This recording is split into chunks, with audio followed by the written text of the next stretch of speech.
In this demonstration, I will show you how easy it is in a Where I Am to search for data and display found records as calendars or schedulers. I will be using the issue resolution sample application that comes with the Where I Am. Here I have it running. If we click on the dashboard button and then scroll down a little bit, we can see the scheduler. The scheduler shows issues assigned to different team members. So we have team member name on the left and the issues allocated to the team member during the selected month displayed on the timeline.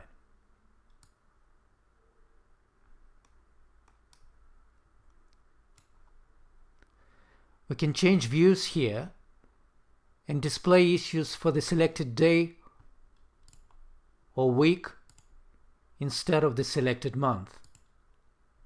We can edit time of the issues by moving them around. We can delete issues.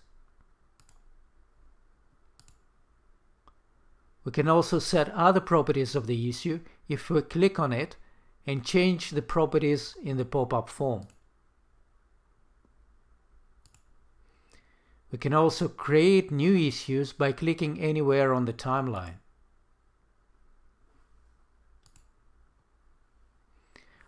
I will explain how to set up such a scheduler in your application using the Where I Am Configuration Studio. In Where I Am, if you want to search for data, you need to define a query. So the first thing we will do is create a new query with the name Staff Schedule.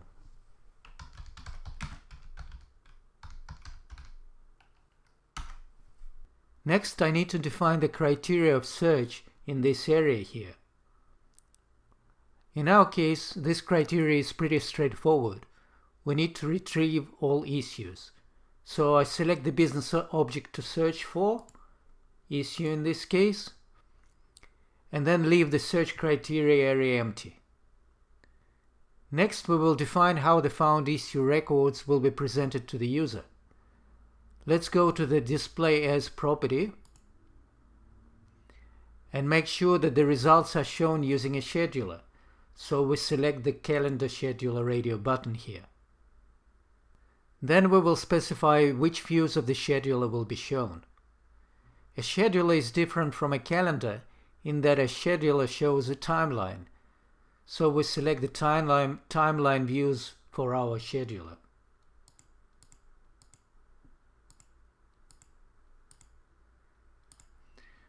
Let's also make sure that the timeline month view is shown by default. Let's allow users to remove, resize, and delete appointments or issues by ticking these checkboxes here. And then let's go to the More dialog and make sure that the first day of the week is Monday.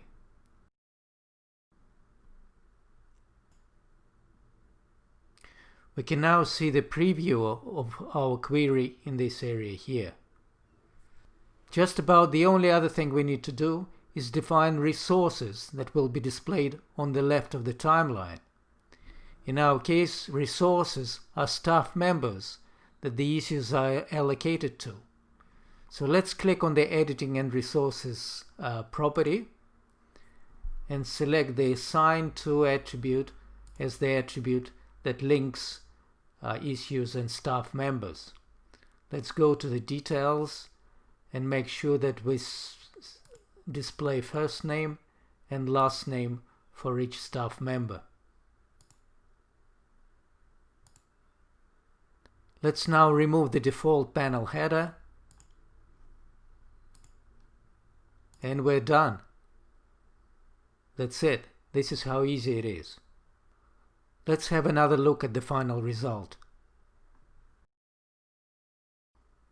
So here we have our query displaying the names of staff members on the left and the issues on the timeline.